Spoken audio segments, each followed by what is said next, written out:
So kailangan ay laging handa, may dalang payong para pag lumakas ang ulan ay talaga naman silipin muna natin ang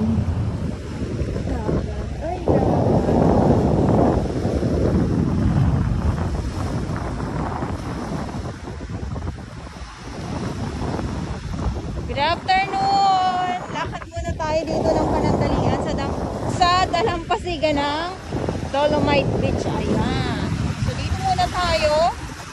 At ang oras ngayon ay alas 3 ng hapon na po. At ngayon ay September 18, 2024. Hindi na naman maganda ang panahon dahil nga ay bagyo na naman. Sunod-sunod na bagyo, wala nang tigil. Ayan, so ito yung dalampasigan ng Dolomite Beach ngayong hapon. So may mga iilan po ng mga kalat.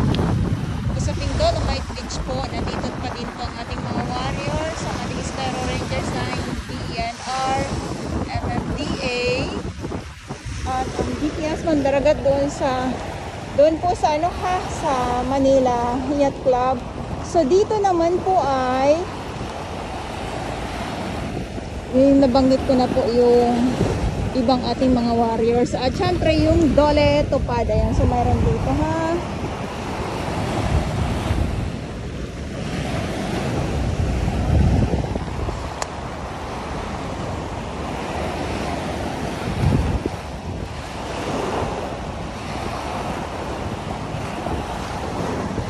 At dahil nga po masama na naman ang panahon at umaambon-ambon na naman, syempre yung mga namamasyal dito ay iilan lang po dahil nga po ay sa bagyo na din. Hindi ko alam kung anong signal na dito. I mean, yung kung anong signal na ng bagyo, kung 1 or 2 dito sa Maynila.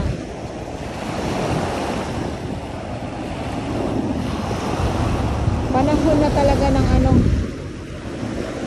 talaga ng tagbagyo, kaya ito yung ating nakikita lagi or sa ngayon dito sa Dolomite Beach na gawa ng ano ba, lagi na lang kailan ba na hindi babagyuhin tayo, sana hindi lang dito sa hindi lang po dito sa Pilipinas, kundi sa iba't ibang lugar na sana ay hindi na bagyuhin, di ba? So may mga iilan po ng mga plastic. Ayan, so hindi naman po nawawala talaga dito yan. Itong mga kahalat na nakikita natin dito. Pagkatapos naman po ng bagyo ay syempre, kung may mga kalat talaga, iyan naman po ay inaagad ng mga naglilinis dito sa Dolomite Beach at hindi naman po pinapabayaan.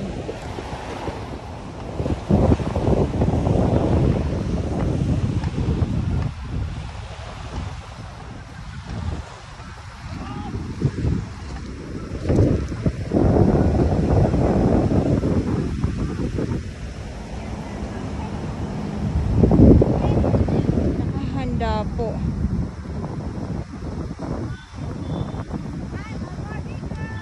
Ayan. So dahil dito ay may mga bagets, nagkakasiyahan sila. Ayan. Nandiyan sila.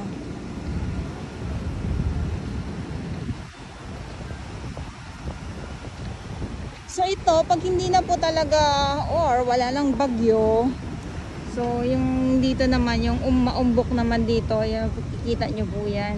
So yung naghalo yung Dolomite sand at gray sand. Pag yan po ay napasadahan ng makinarya, ay talagang papatag po ng husto yan. So kumbaga talagang tuloy-tuloy na balik alindog ang Dolomite Beach or patag nga po nitong Dolomite sand.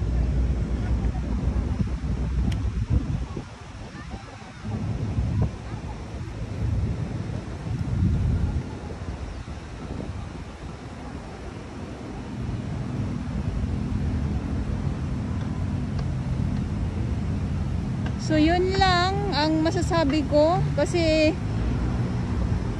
bagyo pa din. Yes, bagyo pa din po. Talaga namang hindi nawawala ang bagyo. Ano ba?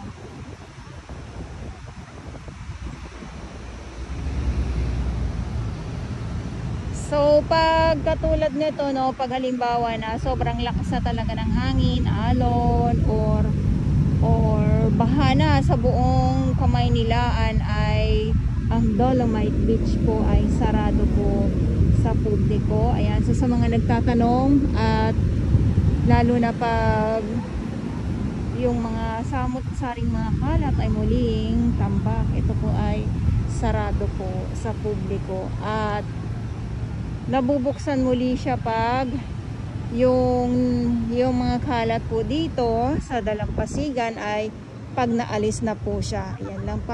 Ayan lang po para sa mga viewers ko din po, sa mga hindi po nakakaalam. Alas 6 ng umaga ang bukas hanggang alas 6:30 ng gabi. Para po malaman ninyo.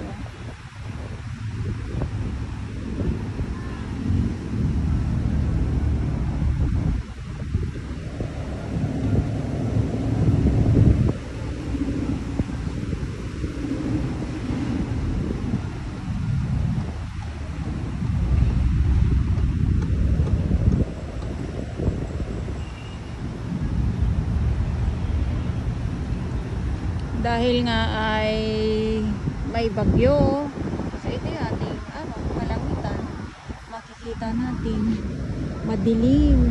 Ayan, oh. Sabi ko nga sana naman ay habang ako ay nag-update ngayong araw or ngayong hapon dito, ay sana naman wag naman agad-agad bumuhos yung malakas na ulan. Gawa na din pag umulan kasi dire-diretso na po yan ulan, tapos malakas ang hangin, ganun po.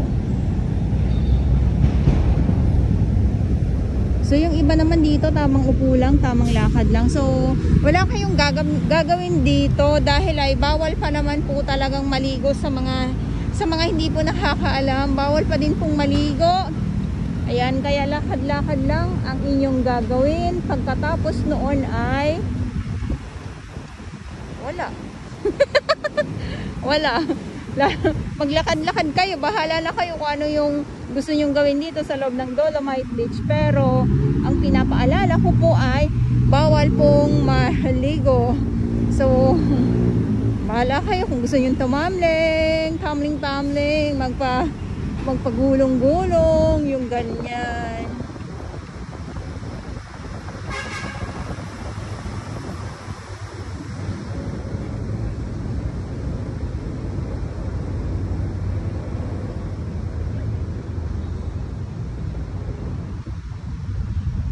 Okay, so ito yung update natin ngayong araw dito sa Manila Bay Dolomite Beach, Miyerkules, at ngayon ay September 18, 2024.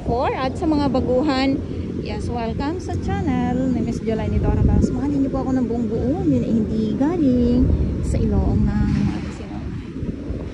Garasubuan, ang bilis ang panahon. September, tapos October na bukas.